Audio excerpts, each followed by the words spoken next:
kinabukasan ng ating bayan ay nakasalalay sa bawat batang nasa ating mga tahanan at maging yung mga nakikita natin sa lansangan. Pero mga batang ito ay kabilang sa vulnerable sector na dapat nating maproteksyonan. Ano-ano nga ba mga dapat gawin para masiguro natin ang isang magandang bukas para sa mga bata?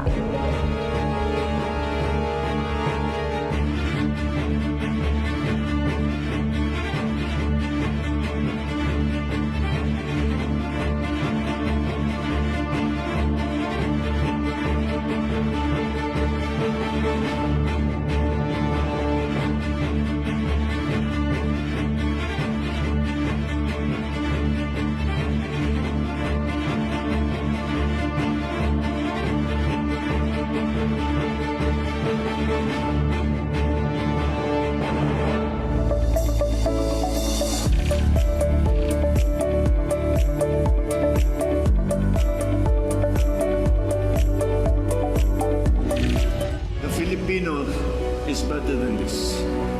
The children are better than this. And we cannot fail. And that is the main motivation that we should keep in our hearts. We have failed them. We have to admit that. We have failed our children. And let us not keep failing them anymore.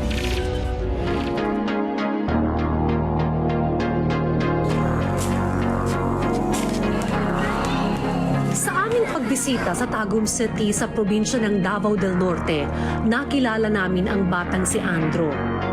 Sa edad na 15 ay nagsimula na siyang maghanap buhay para makatulong sa pagtataguyod sa kanyang pamilya. Kailangan ako ng trabaho kay wala may klase, tapos nagsakit si Papa. Asthma, tapos nahuli ko complicated.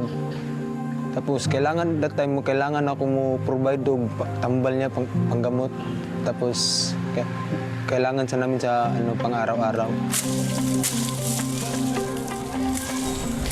Bagamat ipinagbabawal ang child labor o ang pagpasok ng batang 18 years old pababa sa trabahong nakakasama sa kanyang kalusugan at kaligtasan, napipilitan si Andro na maghanap buhay dahil sa realidad na mahirap ang kanyang pamilya. Wala ko yung mabuhat sa akong sarili, ako lang isa, wala ko igsuon. So siyempre makakuan yun ko kay wala mo tabang sa kuha kung dili ako rang sarili, kay ako lang man isa anak. Sa tala ng Philippine Statistics Authority, as of 2020, ay may 31.17 milyon na batang edad 5 hanggang 17 at 872,000 dito ay naghahanap buhay. Isa na dito si Andro na pinasok na ang samot-saring trabaho.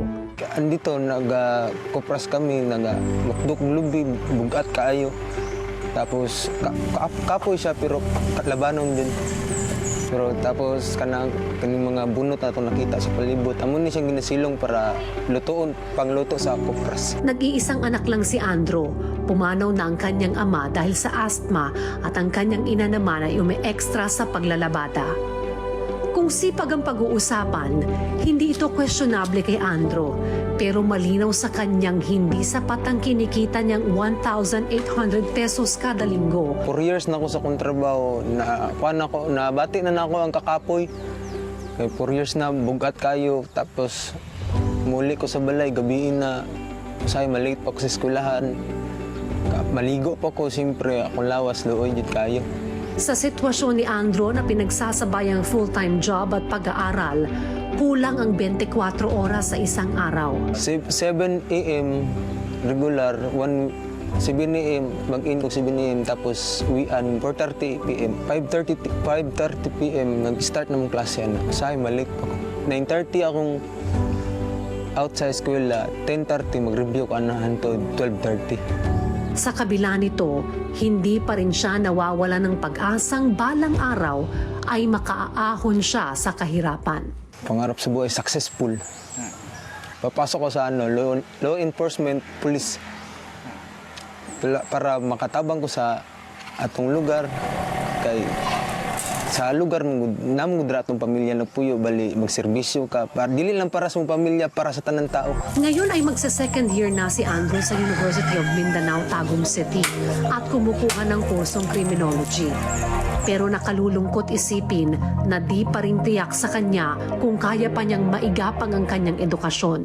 Wala ko kabalo kung mupadayon ba ko kay lisod kayo, nga nila ang trabaho tapos nag-provide po ko supply sa balay para namin kaunon. Sa bigat ng pasa ni Andrew, ito ang kanyang hiling. Para sa ako ay scholarship. Para kay gusto na ko makauman ng eskwela kay sa ang Pilipinas man good taas kay sa standard ang Pilipinas.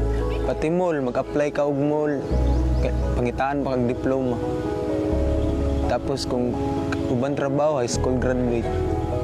Kung sa mga high professional college graduate. So, gusto yun ako makauman ng eskwela para puhon, successful. Kung surrender mo ka, susukuan ni mo, wala kay mapadulngan, hantod sa ingon, ani lang yun ka. Gusto yun ako nga, dili yun ko ma-stay forever dire sa akong trabaho. Laban lang yun ta. Fighting, sabi pa ni Andrew. Pero sa labang ito, hindi nila kaya ang mag-isa. Kailangan nila ng tulong at pagkalinga. Dahil baliktarin man natin ang mundo, sila pa rin ay mga bata na dapat ay malaya.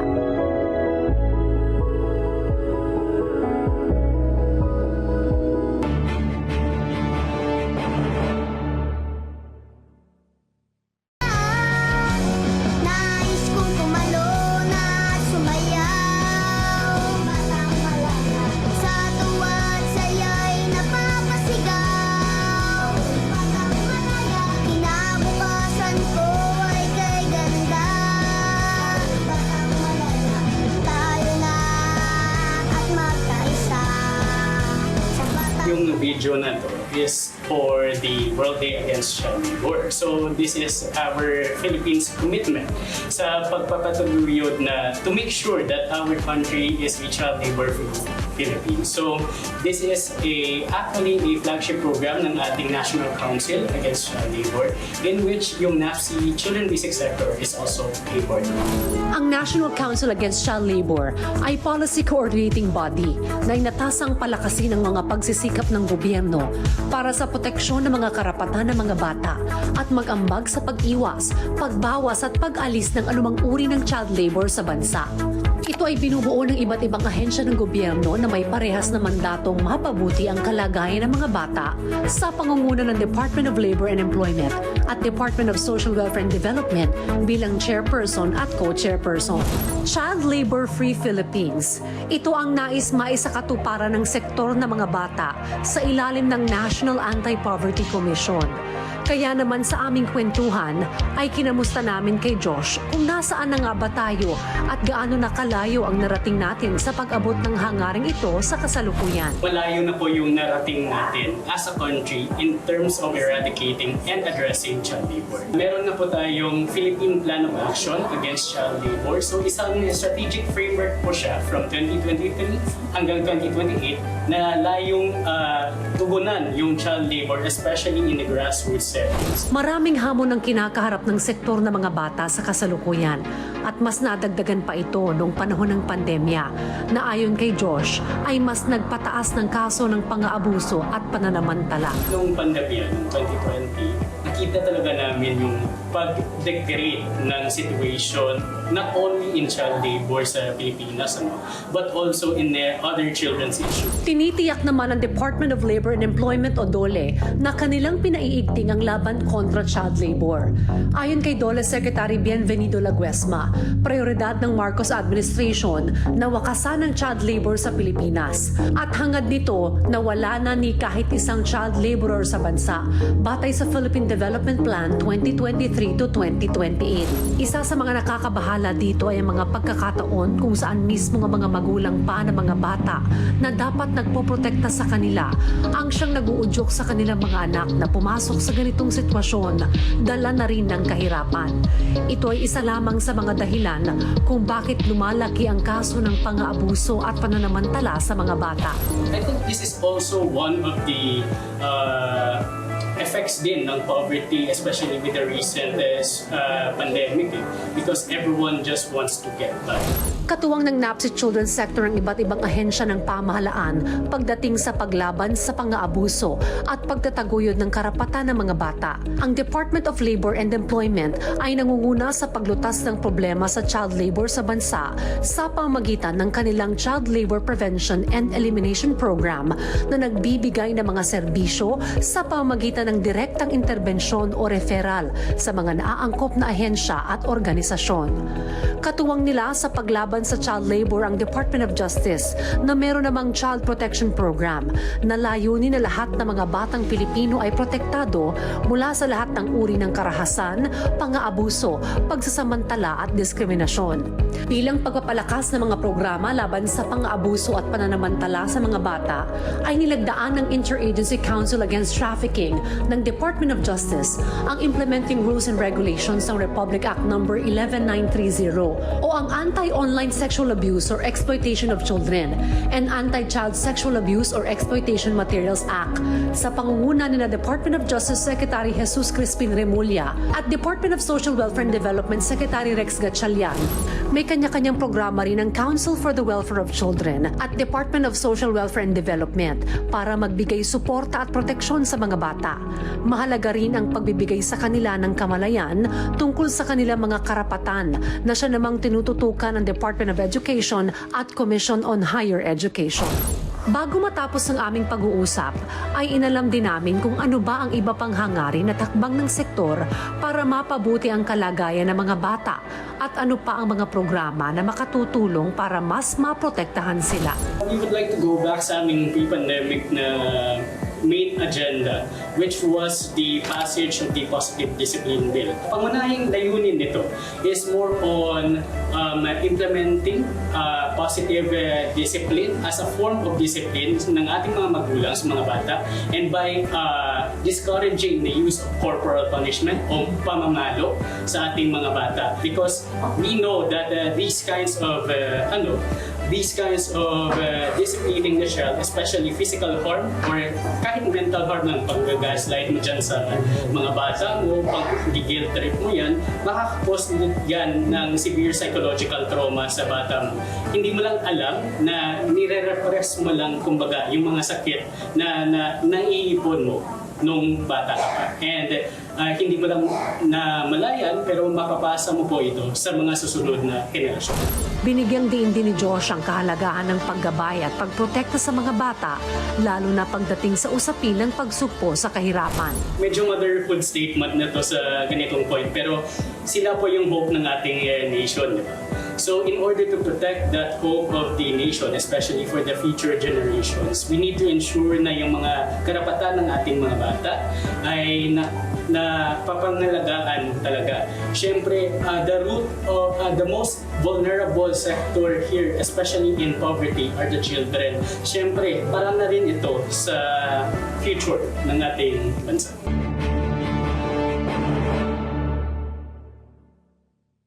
Dahil nabanggit ni Josh na ang Council for the Welfare of Children o CWC ang isa sa mga nangungunang ahensya sa pangangalaga ng karapatan ng mga bata, ay sumangguni kami sa kanila para malaman ng mga programa na kasalukuyang ipinatutupad at isinusulong ng ahensya. Yung Jelo, kamusta po sa ngayon ang sektor ng mga bata? Alam nyo, Miss Dayan, tuloy-tuloy ang problema ng bata, no? Pero of course, tuloy-tuloy din ang efforts ng national government sa pangunguna na po ng Council for the Welfare of Children para tulungan po sila. Ngayon po ay in the process po tayo of drafting the 4th National Plan of Action for Children. Ito po yung magiging game plan o framework po natin sa paglutas sa mga problema ng bata. Ngayon po ay nakafocus tayo sa child protection and participation kasi marami pa rin pang-aabuso o violence against children na nangyayari, at of course pinapahalagahan naman po natin yung participation ng mga bata sa mga bagay na nakakaapekto sa kanila. Tara po, pasok tayo. Okay, sige po, tara.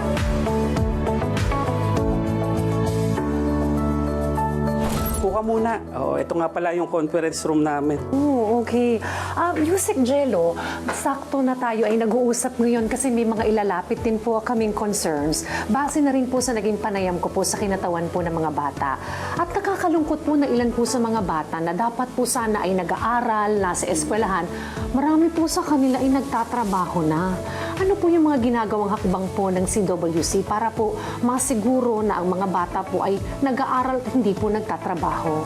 Ang child labor po sa ating bansa ngayon, as of 2021 data po ng PSA, talagang tumaas po yan ng bahagya.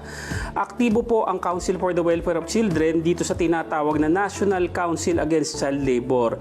Ito po ay isang konseho na pinamumunuan po ng DOLE para po talaga pag-usapan at sugpuin or at least po pababain man lang yung child labor po sa ating bansa. Kung meron pong mga child labor po talaga dyan, yung pinagbabawal po ng ating batas, yan po ay pwedeng isumbong sa Makabata Helpline 1383 po. So dyan sa number pong 1383 po na yan. Okay. May mga cases ba, Yusek Jello, na mismong mga magulang pa ang talagang nagbubuyo sa kanilang mga anak na kailangan mo magtrabaho tapos ang dahilan nila kasi ang hirap ng buhay? Alam niyo po, Ma'am Dayan, batay po sa mga pag-aaral na rin po, ang pangunahing rason po talaga nung pagtaas ng child labor ay kahirapan. Yan po ay talagang tinutugunan po ng ating pamahalaan sa pangunguna na nga po ng National Anti-Poverty Commission kung saan po kami ay nakikilahok din po talaga. Habang sinusolve po ng pamahalaan po, ang DOLE naman po through the National Council Against Child Labor na aking nabanggit po, yan naman po ang naninigurado na ang mga panuntunan na inilabas po ng DOLE na nagbabawal po ng child labor ay nasusunod po. Whether yan po ay sinusunod po ng mga employers sa private sector o yung mga magulang po mismo. Kaya lang po talagang, alam nyo po, talagang nakakalungkot po yan. Hindi po natin maikakaila na pag ang kabataan po ay nasasadlak po sa child labor, yan po ay nauubusan ng oras sa kanyang sarili, nakakalimutan ang pagiging bata at siyempre po yung pag-aaral po napapabayaan po. Meron pong mga ahensya ng gobyerno na tumutugon po sa kahirapan. Isa na nga po dyan yung NAPSI.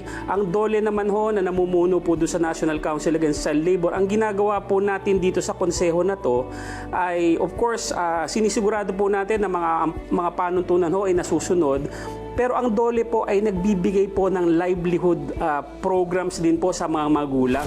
Ang DOLE ay isa sa mga ahensya na nangunguna sa pagsugpo ng child labor sa bansa. Kabilang sa kanilang mga hakbang ay ang pagbibigay ng kabuhayan sa mga magulang ng child laborers sa ilalim ng kanilang DOLE Integrated Livelihood Program at TUPAD.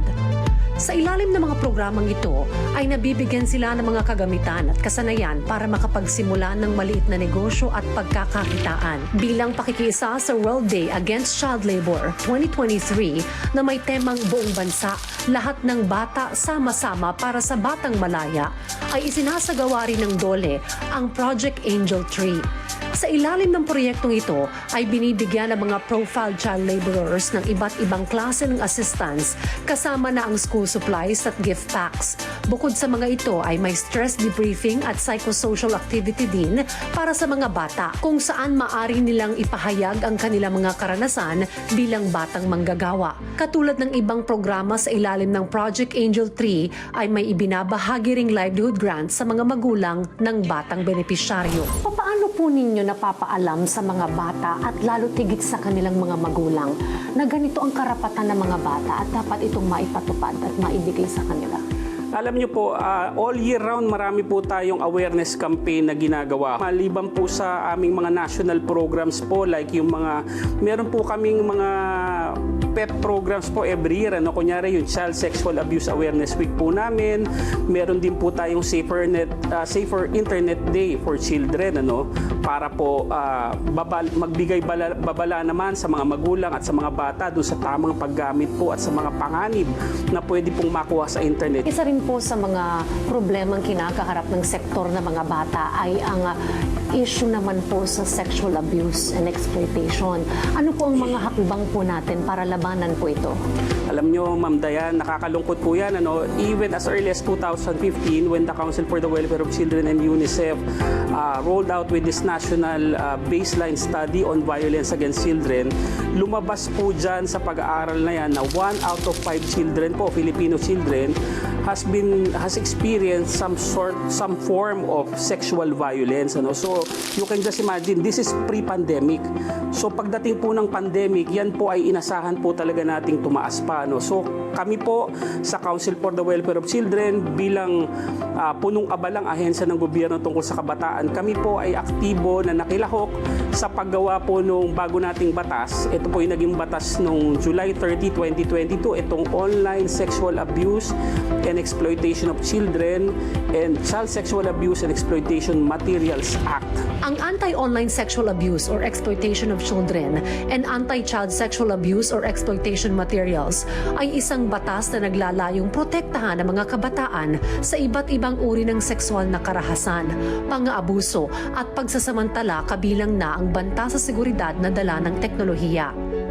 Isinasaad ng batas na ito ang pagbabawal sa pagpapakalat ng mga material gaya ng video, audio, writings at iba pang anyo kung saan makikita ang isang bata na nakikibahagi o nasasangkot sa mga aktibidad na sexual o naglalarawan ng mga gawaing sexual na pang-aabuso o pagsasamantala sa isang bata bilang isang sexual na bagay. Meron din pong isa pang struktura sa pangunguna naman po ng DOJ. Ito po yung Committee on the Special Protection of Children.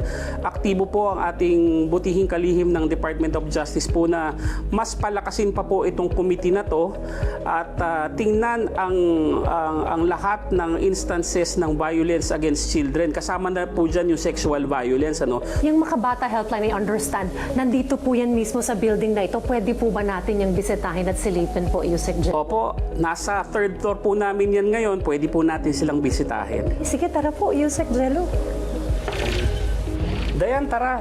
Ito nga pala yung CWC Makabata Helpline Center namin.